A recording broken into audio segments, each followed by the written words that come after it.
Bonjour à tous, mon nom est Dave Casey, je suis le fondateur du Cercle de leaders de l'innovation. Dans cette vidéo, on va couvrir, qui fait partie d'une série en lien avec la gestion de programmes d'innovation, qui était la thématique de notre réseau en 2024. Et puis, il y avait différents sujets qui étaient abordés, dont un sujet qui était la gestion des risques dans le cadre d'un programme d'innovation. Et puis, on va parler ici de gestion proactive des risques. Qu'est-ce que je peux faire pour, entre autres, prévenir ou en tout cas, au minimum, me préparer le cas échéant avec une contingence. Et puis, cette vidéo s'insère dans une petite semi-série de la grande série en deux parties. La première partie que je vous invite à aller voir sur la plateforme de laquelle vous êtes. Vous allez retrouver assez facilement là, les informations. Fait que regardons qu'est-ce que nous avons couvert dans la première vidéo. On parle ici d'abord de l'étape d'identifier les risques. Fait que c'est des risques qui soient inhérents au programme d'innovation. Et puis, j'avais mis de l'emphase aussi que de gérer les risques par projet, des fois, ça demandait beaucoup d'efforts pour un seul projet, mais quand on est dans le cadre d'un programme, bien là, ça vaut la peine de mettre une gestion proactive des risques pour l'ensemble du programme. Ça devient beaucoup plus payant. Et lorsqu'on identifie les risques, bien, essentiellement, on ne pourra pas attaquer dans une dynamique là, de plan d'action tous les risques. Fait qu'il faut les prioriser. Fait que ça a été couvert. Et ce que je vais vous amener dans cette vidéo, c'est le volet davantage d'établir un plan d'action et également faire un suivi de ce plan d'action. Mais vous allez voir que je vais me concentrer principalement sur l'étape 3. Fait que si on regarde, a priori, les ressources sont toujours limitées et combien de risques on devrait gérer? Essentiellement, c'est qu'on veut prioriser l'utilisation de ces risques pour avoir le plus grand des bénéfices, mais en fait, en bout de piste, il y a la règle du pouce on va prendre le top 10 ou le top 5. Vous êtes mieux de prendre un top 5 et réellement faire quelque chose qu'avoir un top 10 puis finalement diluer vos efforts. C'est en fonction de la capacité que vous avez pour attaquer ces risques, mais vous allez voir aussi, c'est par rapport au type de risque qu'on a. Si vous avez beaucoup de risques fatals, bien essentiellement, eux, ils se retrouvent en haut du top 5. Fait qu'essentiellement, si vous avez, fait que dans la priorisation, là, vous allez retrouver ça dans la vidéo précédente, mais on va y revenir à cette vidéo aussi. J'ai un cas avec lequel je travaillais avec une compagnie qui était dans les communications tactiques. Hein. C'est des communications militaires, fait que c'est des systèmes de communication extrêmement sécurisés.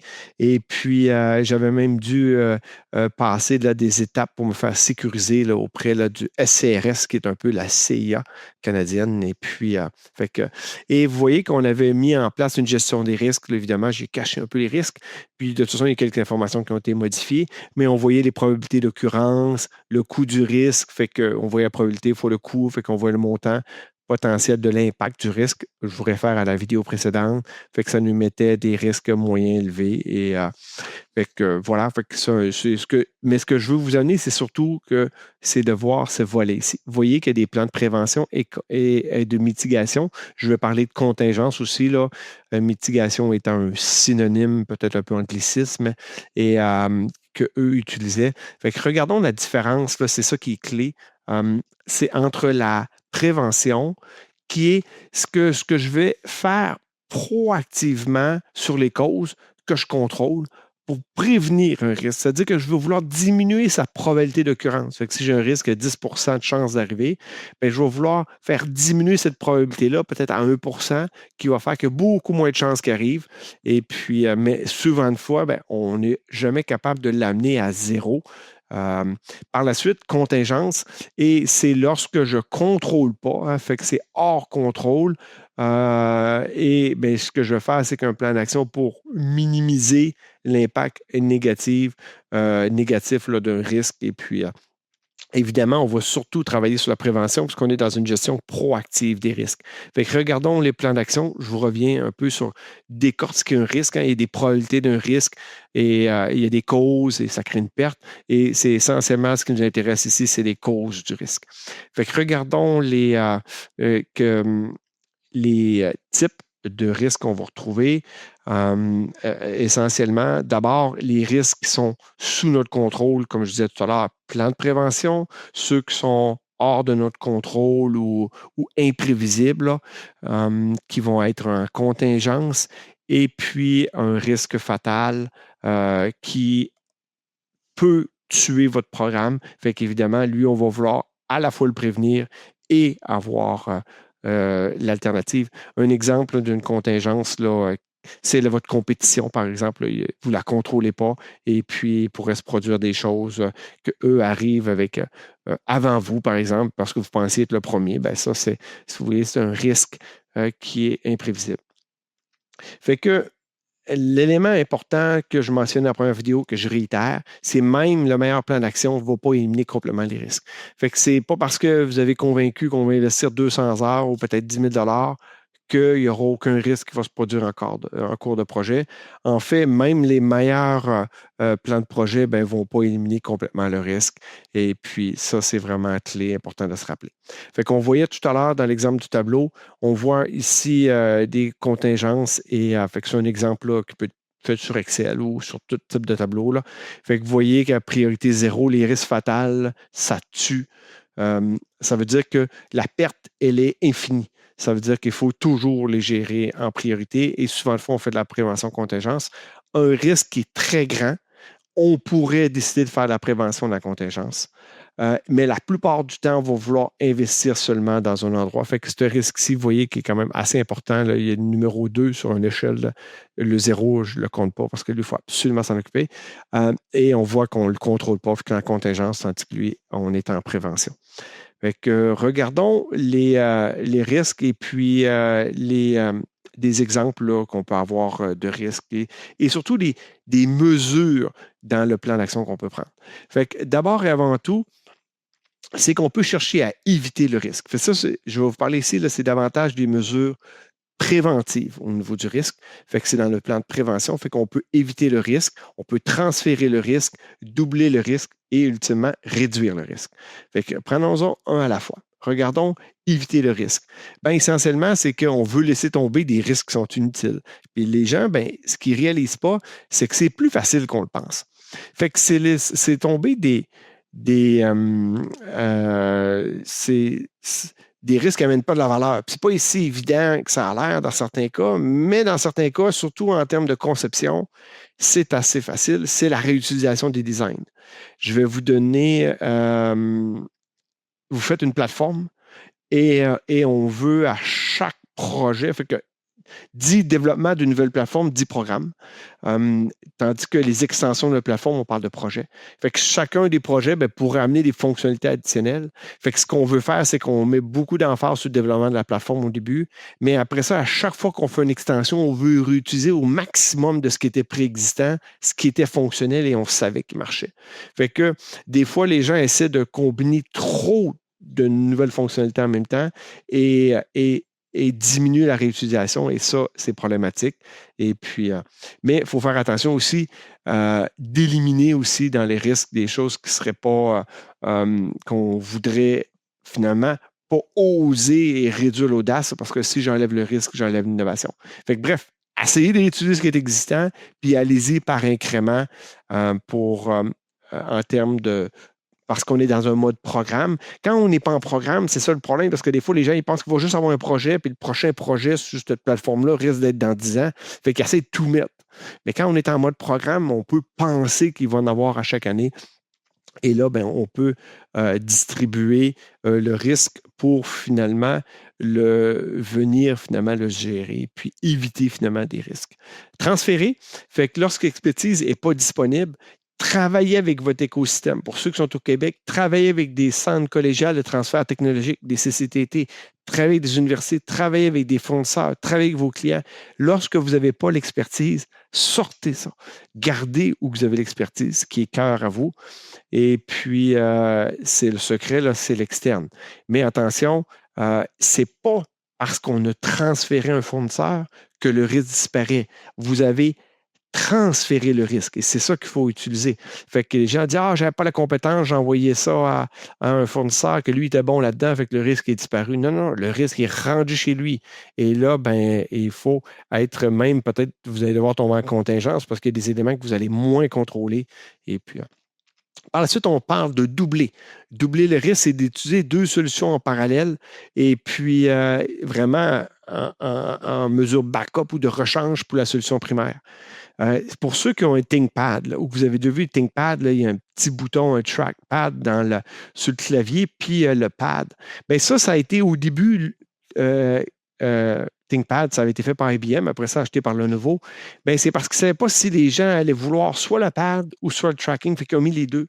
Et puis finalement, il s'avère qu'après quasiment 20 ans, ben, ils ont toujours gardé les deux. Et si vous regardez ThinkPad, vous allez voir le point rouge, c'est même rendu leur marque de commerce. Mais ça, c'est vraiment exceptionnel. Là. Normalement, on double pour en retirer une.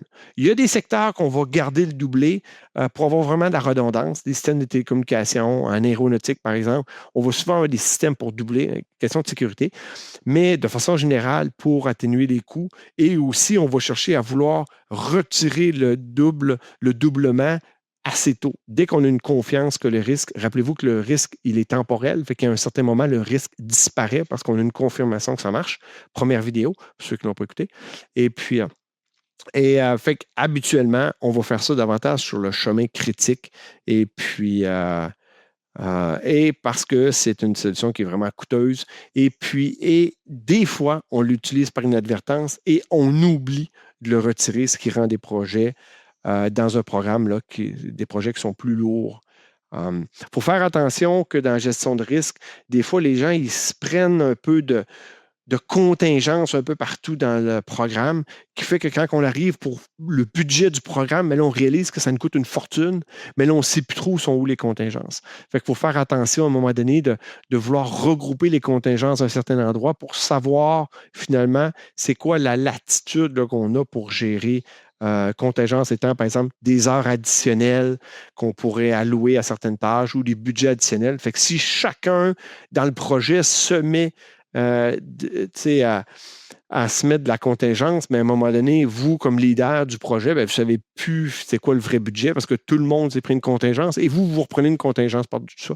Fait qu'il faut faire un peu attention. Fait que c'est pour ça que dans une dynamique, ici, je reviens sur la prévention avec doublé. Regardons le volet réduire. Et ça, c'est là qui est le plus payant. C'est vraiment travailler vraiment à attaquer directement la cause du risque. Et puis, c'est vraiment pour réduire et atténuer le risque. Exemple, vous avez un risque qu'un fournisseur soit en retard. Bien, essentiellement, c'est qu'est-ce qui pourrait faire que le fournisseur est en retard? Bien, parce que finalement, il s'avère que c'est plus compliqué qu'il pensait, puis bon, OK, ben, allez faire un audit.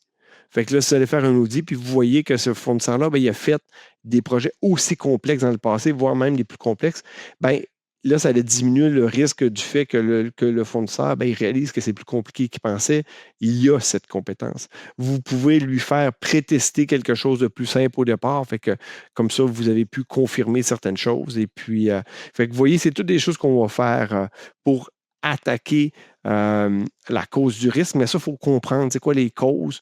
Puis, quand on décortique les causes, bien, finalement, on peut beaucoup plus facilement le faire. Fait qu'évidemment, il faut vraiment se baser sur des faits. Hein. Les causes, là, c'est des faits. Le secret dans la gestion des risques, là, c'est d'attaquer réellement ce qui amène le risque, parce que le risque, c'est la conséquence négative. Fait que c'est les causes là, qui. Et puis, une équipe qui n'ont pas d'expérience de formation appropriée, ben, ils se concentrent souvent sur le risque lui-même et non la cause du risque. Fait que, exemple, votre fournisseur est en retard, puis là, vous dites, OK, ben là, ce que je vais faire, c'est que je vais mettre de la contingence au cas qu'il est en retard. Ouais, mais ça, tu travailles sur la conséquence, tu ne travailles pas sur la cause. Pourquoi il sera en retard? Et là, quand tu as listé les pourquoi, ben là, tout d'un coup, tu as quelque chose qui a plus de valeur dans la gestion de risque. Fait que plan de contingence que je discutais tout à l'heure, c'est les plans d'action pour réduire ou éliminer la perte si ça se produit. Fait qu'on sait que ça veut dire que le risque se concrétise. Exemple de mon fournisseur, bien, mon fournisseur arrive en retard, ben là, comme contingence, c'est que ben là, j'avais eu un échantillon qui n'est pas la performance que je voulais, mais qui me permettrait quand même de continuer mes tests. Et puis, fait que vous voyez, j'ai eu une contingence ici. Puis, et encore là, c'est facile quand les causes sont bien identifiées. Puis, fait que on veut vraiment faire attention là, et de mettre en place trop de contingences. Là, et puis, comme sauf que je disais tout à l'heure, sauf pour les fatales ou les priorités 1 ou quand c'est hors contrôle, des fois, les gens ils se mettent beaucoup trop de contingences. Et puis, toujours préférable de prévenir, là, c'est d'où la gestion proactive des risques. Fait que vous voyez, parce qu'on se prend d'avance, on peut prévenir, puis on peut. Fait que toujours préférable d'accepter les faibles risques. À un moment donné, on ne peut pas tout gérer les risques. Peut-être que si je liste 50 risques, je vais peut-être en gérer 10, puis 40 autres que je vais accepter. Et là, ça va expliquer bien, pourquoi j'ai une contingence dans mon budget. Fait que j'ai un budget, par exemple, j'ai laissé 15 de contingence et là, je suis capable de l'appuyer parce que voici les 40 risques que je n'aurai pas proactivement gérés. Il faut accepter les risques dans le coût. Hein, que lorsque ça dépasse les bénéfices, des fois, il y a un risque. Ouais, je pourrais le réduire, ce risque-là, mais dans les faits, ça me coûterait au moins 100 heures. Mais dans les faits, si le risque se concrétise, ben, ça va me coûter 50 heures pour le corriger. Fait que des fois, il faut que tu acceptes. Et puis, d'où est les risques acceptés, le fameux buffer ou la contingence, c'est pour les risques qu'on a acceptés ultimement. Et puis, et la fameuse marge doute équivalente à la perte probable, là, je vous réfère à la première vidéo, mais c'est quoi la perte probable là, d'un risque? Fait qu'essentiellement, c'est la marge que vous avez maximale qu'on devrait consacrer à prévenir un risque. Et puis, sauf des risques fatals, puisque rappelez-vous, on a une perte qui est infinie. Fait que par la suite, étape 4, de vraiment faire un suivi. Fait que vous avez fait un plan d'action, vous faites un suivi. Fait que superviser la mise en place, surveiller l'évolution des risques nouveaux qui pourraient apparaître encore en cours de développement. Et puis, c'est vraiment sous la responsabilité du leader de programme ou si vous avez des leaders de projet, ben, vous distribuez des actions dans les projets, mais rappelez-vous ici qu'on a consolidé la gestion des risques au sein du programme. Fait que c'est la responsabilité du leader de programme. Fait que, et l'étape 4, ben, c'est de loin l'étape la plus négligée. Pourtant, c'est la plus payante. C'est comme travailler et pas aller chercher son chèque de paye, comme dans le temps que les gens allaient chercher leur chèque. Ben, c'est un peu la même chose. Tu as fait tout ton.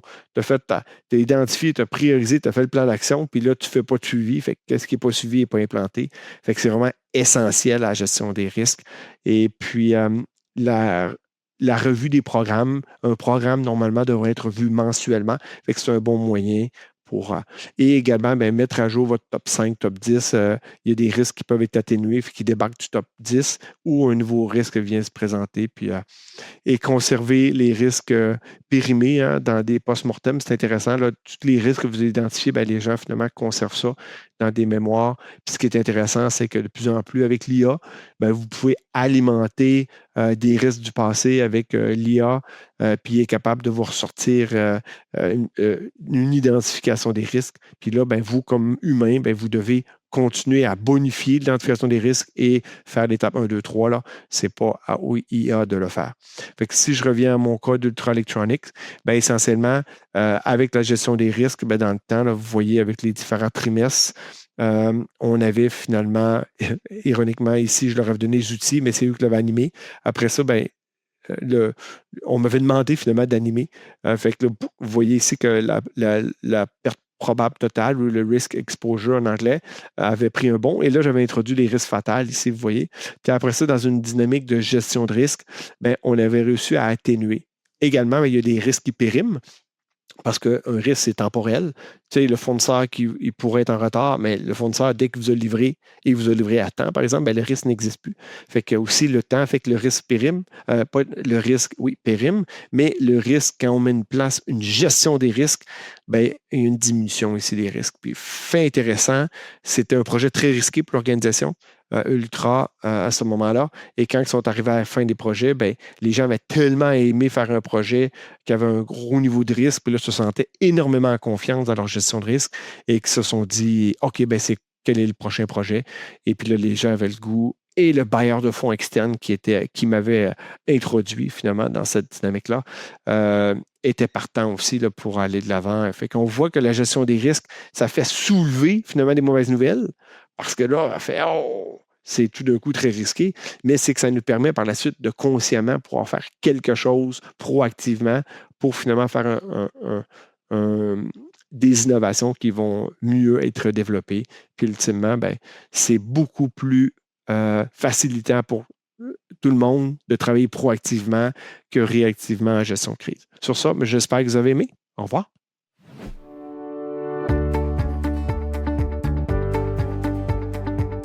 If you haven't already done so, you can get your hands on our popular 60-page visual guidebook for free. Click the link in the description below. Don't hesitate to watch the next video to learn even more about innovation management practices.